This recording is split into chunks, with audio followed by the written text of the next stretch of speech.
하이프 리프팅 장비는 쉽게 얘기해서 삼겹살을 굽는 것에 저는 비유하고 싶은데요.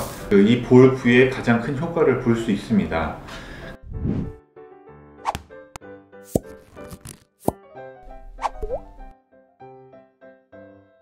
안녕하십니까, K톡스 의원 장하민 원장입니다. 오늘은 요즘 인기가 많은 슈링크, 더블로와 같은 하이프 장비에 대해서 언급을 좀 해드리려고 하는데요. 하이프, 우리나라 말로는 고강도 집속 초음파입니다. 알아듣기 쉽게 레이저라고 하지만 사실은 초음파 리프팅인데요. 하이프 리프팅 장비는 울세라를 비롯해서 더블로, 슈링크, 리니어 펌, 리프테라, 뉴테라, 울트라 스킨 등 굉장히 많은 기계들이 있어요. 이것들이 모두 같은 원리를 이용하고 있습니다. 하이프 리프팅 장비는 원하는 깊이에 에너지를 전달할 수 있는 장비입니다. 하이프 리프팅 장비는 쉽게 얘기해서 삼겹살을 굽는 것에 저는 비유하고 싶은데요. 얇은 대패 삼겹살을 쫙 펼쳐서 불을 열을 가하면은 대패 삼겹살이 쫙 쪼그라들면서 익어요. 이것과 마찬가지로 우리 몸에 이 하이프 리프팅 장비로 에너지를 굉장히 작은 점 단위로 에너지를 가해서 그 조직을 수축시킵니다. 하이프 장비에서는 도트라고 하는데 그 점을 딱딱딱딱 찍으면서 에너지를 가하면은 그 조직들이 수축하면서 그 조직들이 서로를 당겨요. 그래서 피부 밑에서 조직들이 당겨지다 보면은 그 위에 있는 피부는 당겨지게 되겠죠. 그러면서 이제 피부 탄력도 좋아지는 거고, 볼살 같은 경우 살짝 이렇게 들어가는 효과도 있는 겁니다. 시술 부위는 사실상 온 몸이 가능해요. 몸에도 할 수 있고 얼굴에도 할 수 있습니다. 이제 눈가주름이나 이마주름 이쪽 부위에도 할 수 있는데, 이 부위는 사실 효과가 조금 약하고요. 이 볼 부위에 가장 큰 효과를 볼 수 있습니다.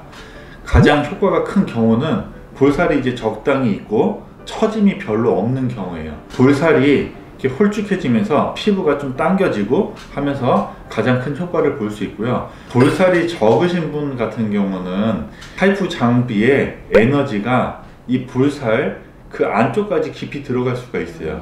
그래서 이 뼈 부위에 닿으면은 이 뼈가 아프고, 요 위쪽에는, 볼살 위쪽에는 치아랑 잇몸이 있지 않습니까? 그러면은 치아랑 잇몸까지 통증이 있을 수가 있어요. 그리고 또한 60대 이상의 볼 처짐이 심하신 분들, 이렇게 살이 축 처지신 분들 같은 경우에는 이 초음파 리프팅, 하이프 장비로는 큰 효과를 기대할 수가 없습니다. 더 깊은 층에서 실 같은 걸로 이렇게 쭉 당겨준 다음에 그 위에 이제 피부 밑에 있는 우리 연부 조직들을 리프팅하는 하이프 장비를 사용했을 때 효과를 볼 수가 있어요. 앞서 볼살이 홀쭉해지는 효과를 말씀드렸는데요. 이것이 심하면은, 이런 효과가 심하면은 볼이 퀭하게 패어 보일 수가 있죠. 그런 것을 호소하시는 분들이 종종 있습니다. 이거는 이제 가벼운 부작용에 속하고요. 두드러기 같은 경우는 하이프 장비, 초음파 에너지가 피부 가까이에 에너지가 전달이 된 거죠. 피부에 전달이 된 거예요. 그래서 약간의 상처가 생겨가지고 두드러기처럼 이렇게 뻘겋게 올라오는 경우입니다. 그러면 이제 팁이라고 하는 하이프 장비 팁 모양대로 이렇게 올라오는 경우가 있어요. 네모나게. 이런 경우에는 보통 한 일주일 정도 지나면은 좋아지니까 걱정하실 필요는 없는데요. 이제 심한 부작용으로 입이 돌아가는 경우도 있어요. 입이 돌아갈 경우에는 표정을 지을 때 입이 한쪽 방향으로 쏠리는 경우가 생겨요. 음료수를 마시거나 음식물을 삼킬 때 먹던 것이 이렇게 옆으로 흐를 수가 있고요. 말을 할 때 또 말이 또 셀 수가 있어요. 일상생활이 불편합니다. 이제 또 큰 문제는 바로 해결이 불가능해서 한두 달 정도는 불편함을 감수해야 합니다. 한 두어 달 정도 지났을 때 이제 회복이 되는데요. 이게 신경에 큰 손상을 주는 경우가 아니기 때문에 보통 두어 달이면은 다 회복이 됩니다. 또 심한 부작용으로 화상이 있을 수 있는데, 이렇게 피부가 살짝 두드러기처럼 올라온다고 말씀드렸어요. 근데 이게 에너지가 굉장히 셀 경우에는 피부에 화상을 입어 가지고 피부가 파일 수가 있습니다. 이런 경우는 보통 정상적인 시술에서는 잘 생기진 않는데 가끔 기계의 오작동으로 발생하는 경우가 있을 수 있어요. 그 결과는 이제 상당히 심각해서 우리가 2도 이상의 화상을 입었을 때는 진피 이상 이 피부 조직이 거의 떨어져 나가거든요. 그러면 이제 흉이 질 수도 있고 그 피부가 파인 상태로 남아 있을 수 있어요. 이런 이제 좀 심각한 부작용이 또 있을 수 있습니다. 시술 받기 전에 특별한 주의사항은 없습니다. 단 시술 시 통증이 조금 심할 수 있어요. 또 필러를 시술하셨다 그러면은 그 필러를 시술한 부위는 피하는 게 좋습니다.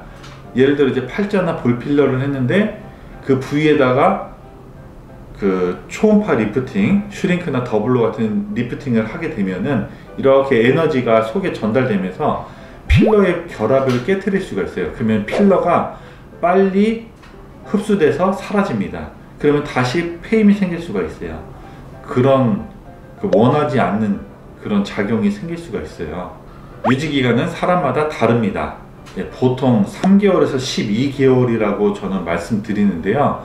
어떤 분 같은 경우는 3개월도 안 돼서 효과가 떨어졌다고 느낄 수도 있고요. 어떤 분은 뭐 1년 이상이 지났는데 처음만은 못하지만 아직 그 탄력이 남아있다 그럴 수 있습니다. 이것은 개인차가 크고요. 또 연령에 따라서 큽니다. 예를 들어 이제 젊은 분들 같은 경우는 그런 효과가 오래 갈 수 있고 좀 연세가 많으신 분들 같은 경우는 효과가 좀 빨리 떨어질 수도 있어요. 그리고 시술을 너무 자주 또 너무 많이 맞는 것은 이제 권해드리지 않는데 보통 이제 3개월 이상 간격으로 300샷 정도면 이제 무난하다고 생각을 합니다. 리프팅을 위해서 우리가 시술을 받았잖아요. 근데 리프팅 효과가 있어야죠. 이렇게 당겨져서 올라가고 좀 볼살도 줄어드는 효과가 있어야 되는데 오히려 그 피부 처짐이 더 심한 경우가 있을 수 있습니다. 이 부분에 대해서는 좀 얘기가 길어질 수 있으니 다음번에 얘기하는 걸로 하도록 하겠습니다.